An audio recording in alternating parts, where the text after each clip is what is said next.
Good morning, students. Today's topic is peptic ulcer disease. So, these are the specific learning objectives of today's session. And at the end of session, you must be able to describe the etiology, epidemiology of peptic ulcer, pathogenesis, gross and microscopic features of peptic ulcer, and clinical feature as well as complications of peptic ulcer disease. To start with the introduction, what is ulcer? Ulcer is any breach in the continuity of mucosal lining that is known as ulcer. And while despite the constant attack on the gastroduodenal mucosa by noxious agents like acid, pepsin, bile acids, pancreatic enzymes, drugs, and bacteria, the integrity is maintained by the system that provides mucosal defense as well as the repair mechanism. So, to begin with the peptic ulcer disease, we will revise the anatomy, general anatomy of the gastric oxyntic glands as well as the physiological mucosal defense mechanism. So, this is the schematic diagram of the gastric oxyntic gland. From the bottom, you can see the chief cells. Chief cells will secrete the pepsinogen, then the endocrine cells which will secrete the histamine, and histamine will further stimulate the acid secretion from the parietal cells. The parietal cells have function of acid secretion as well as intrinsic factor secretion. And the most above, there is a neck of the mucosal stem which is having a stem cell compartment, while the actual mucosal cells are on the top at the gastric pit, from where the gastric juice is secreted. Next is the physiological defense mechanism of the gastric glands. You can see in the schematic diagram there are the three compartments. One is the pre-epithelial part, one is the epithelial part, while the third one is the subepithelial region.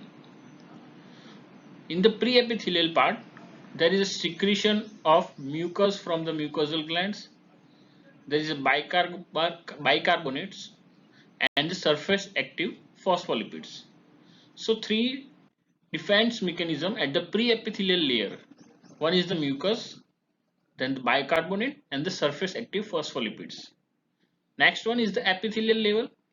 There is a cellular resistance, restitution, growth factors, prostaglandins, and the cell proliferation. All of these four factors are act as a defense mechanism at the epithelial level. And the last one is at the bottom, subepithelial defense mechanism, that is by the continuous blood flow, mucosal blood flow, and the leukocyte, that are the inflammatory cells, give the defense mechanism at the subepithelial level. So, the peptic ulcer disease that refers as a chronic mucosal ulceration at either duodenum or the stomach or both.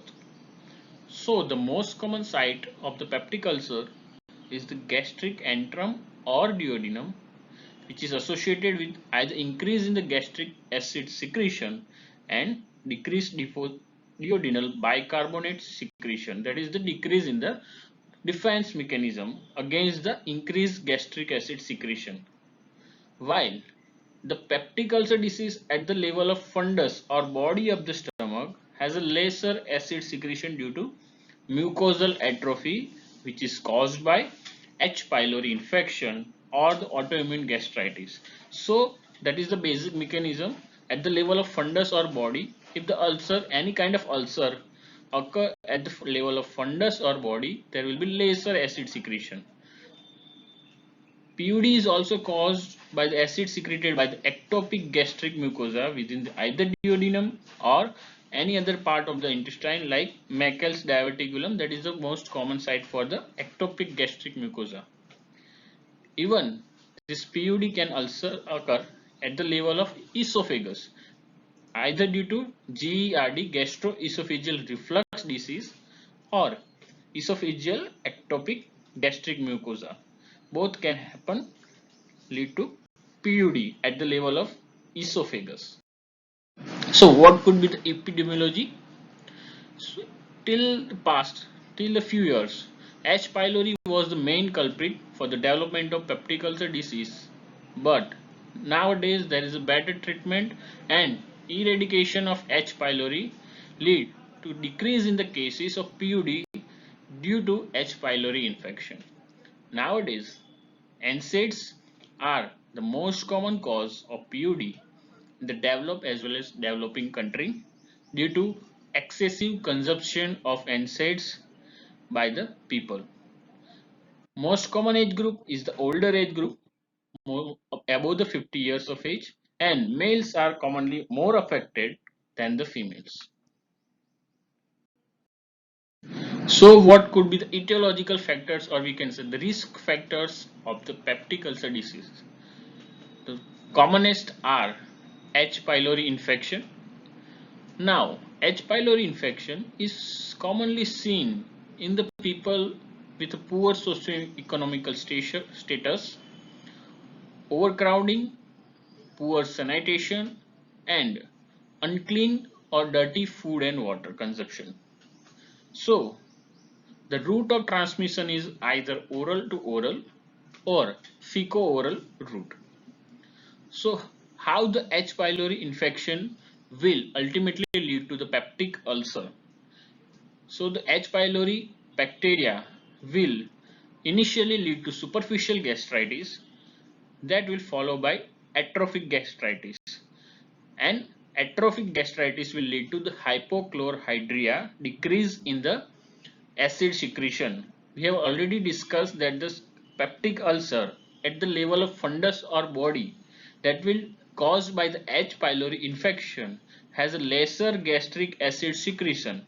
That is just because of the atrophy of the mucosal gland, and ultimately atrophic gastritis will lead to hypochlorhydria, decrease in the acid secretion, and this hypochlorhydric mucosal glands have a dysplasia in its mucosal lining, and this dysplastic mucosal lining ultimately convert untreated dysplastic mucosal lining ultimately convert into the malignant gastric glands. So the possibilities are the gastric malt lymphoma or the adenocarcinoma. So the gastric maltoma or gastric adenocarcinoma has the etiological factor of H. pylori infection in the previous peptic ulcer disease.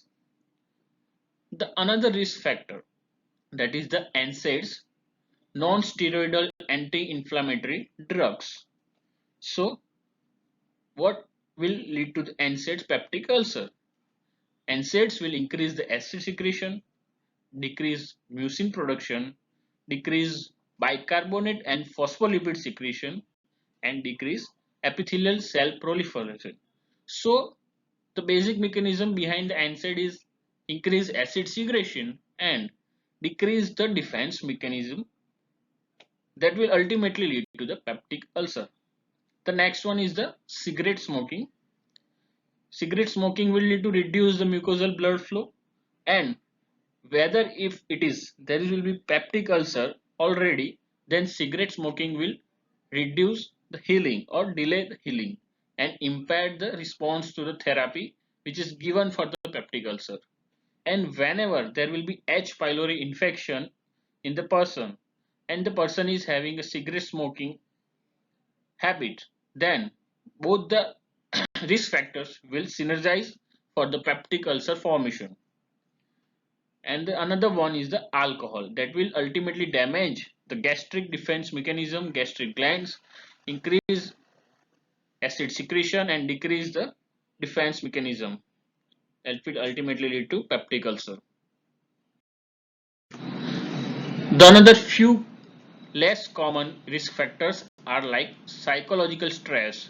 Nowadays, psychological stress is the emerging risk factor for the peptic ulcer disease, because stress will induce the histamine secretion, and that will ultimately increase the acid secretion, and finally peptic ulcer.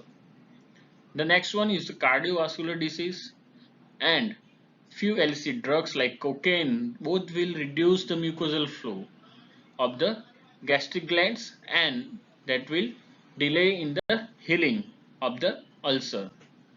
Then the chronic obstructive pulmonary disease, this is the indirect cause that will reduce the mucosal blood flow and delay in the healing. The endocrine cell hypoplasia, the endocrine cells, or the we can say chief cells hypoplasia, Zollinger-Ellison syndrome, and the viral infections like cytomegalovirus, herpes simplex virus. All this will lead to increase the acid secretion and ultimately goes for the peptic ulcer. So these are the common risk factor or the etiology of the peptic ulcer disease. So what is the basic pathogenesis behind the formation of peptic ulcer disease? Is the increase in the acid secretion, gastric acid secretion, decrease in the mucosal defense mechanism, and the increase in the damaging factor that will cause to the chronic gastritis. So imbalance between the risk factor and the defense mechanism that will ultimately lead to the peptic ulcer disease. What could be the morphology? We will discuss the morphology of gastric peptic ulcer as well as the duodenal peptic ulcer. The commonest site of the gastric peptic ulcer is the laser curvature near the interface of the body and the antrum of the stomach, and at the level of duodenum, peptic ulcer is located at the anterior wall of the proximal duodenal ulcer near the pyloric valve. Commonly, peptic ulcer are single, or we can say solitary, and commonly they are less than 0.3 centimeter. So the narrower the diameter, the ulcer will be shallow, and the greater than 0.6 centimeter in the diameter, the ulcer tend to be the deeper more. This is the schematic diagram of the common sites of the peptic ulcer disease. The gastric ulcer of stomach, the duodenal ulcer of the small intestine, and the esophageal ulcer of the esophagus.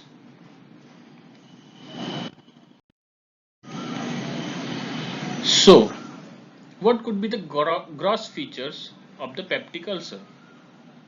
Peptic ulcers are round to oval, sharply punched out defect margins. Margins are not usually hipped up because hipped up margins are the characteristics of the cancers. While the base of the ulcer is limited to the gastric muscularis propria, when it is a shallow ulcer, it will limited to the gastric muscularis propria. If it is larger than 0.6 centimeter, it will goes deeper, and it might be added to the pancreas, omental fat, or the liver. The base is actually smooth and clean just because of due to peptic digestion of that exudates. The peptic ulcer has hemorrhage and the fibrin deposition, that is a very common thing, and the perforation is not a common, but it is a complication of peptic ulcer basically. And whenever there is a perforation into the peritoneal cavity, it will be surgical emergency, and it is diagnosed by the radiograph, upright radiograph of the abdomen by free air under the diaphragm. I will show you the image of that radiograph in the upcoming slides. So these are the gross features of the gastric ulcer. You can see the characteristic sharp demarcation from the surrounding mucosa with the radiating gastric folds because of the ulcer. The base of the ulcer is grey, that's suggestive of fibrin deposition.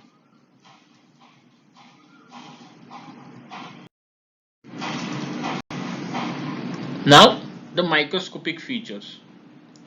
Microscopic features of the peptic ulcer is based on whether the ulcer is active or it is based on the healing part. So if it is an active ulcer, then there have four prototypical zones. They are described as either they have surface neutrophils, bacteria, and necrotic debris, while another layer of fibrinoid necrosis at the base and the margins, and granulation tissue with chronic inflammatory cells, and fibris or collagenous scar in the muscularis propria with thickened blood vessels. These are the features of active ulcer. While if it is a healing ulcer, then there will be regenerating epithelium over the surface. There could be a repetitive or reactive change that will lead to intestinal metaplasia, and there will be rarely exhibits hyalinization that will due to severe thickening of the submucosa. So these are the microscopic image of peptic ulcer disease. You can see on the left image, in the left of the left image, there is a continuity of the gastric glands, and there in the middle sudden breach in the continuity of the epithelium. So that is basically ulcer. And in the right image, you can see the labelings. There is a intact gastric mucosa. There is ulcer with ulcer margin and base, submucosal part, muscularis propria, and the thickened blood vessel in the base level. This is the schematic diagram. See, this image will helpful in the exam purpose. You can draw this image for the exam in the case of theory part of the question, peptic ulcer disease. There will be intact mucosa on the both sides. Then there is a ulcerated mucosa at the middle part. Then there is a necrotic zone just beneath the ulcerated mucosa, as well as superficial exudative zone in the necrotic zone, while there will be granulation tissue beneath the exudative part, and lastly the zone of cicatrization. So you can draw this image for the exam purpose. Now the clinical features. What are the clinical features? We can see what are the signs and symptoms of the peptic ulcer disease. The most common is epigastric burning pain, and this pain tend to occur 1 to 3 hours after the meal during the daytime, and it will worse at the night between 11 p.m. to 2 a.m. That is will relieved by either alkali or food. Penetrating ulcer have lead to pain which refer to the back, left upper quadrant or chest that will misinterpreted as a cardiac in origin. The other common symptoms of the peptic ulcer disease are nausea, vomiting, bloating, belching, and significant weight loss due to less intake of food due to burning pain, and the iron deficiency anemia just because due to blood loss in the case of hemorrhage of peptic ulcer disease.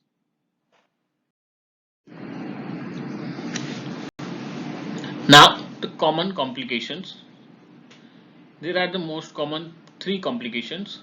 One is the bleeding, another is the perforation, and the last one is the obstruction. So the bleeding, which is the most common out of three, occur in the 15 to 20% of patients and the most frequent complication of the peptic ulcer disease.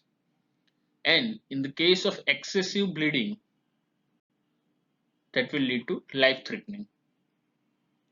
While the perforation is the second most common complication seen in the up to 5% patient, and we have already discussed that the perforation have a characteristic sign of the perforation in the upright position of the abdomen radiograph, which is having a free air under diaphragm.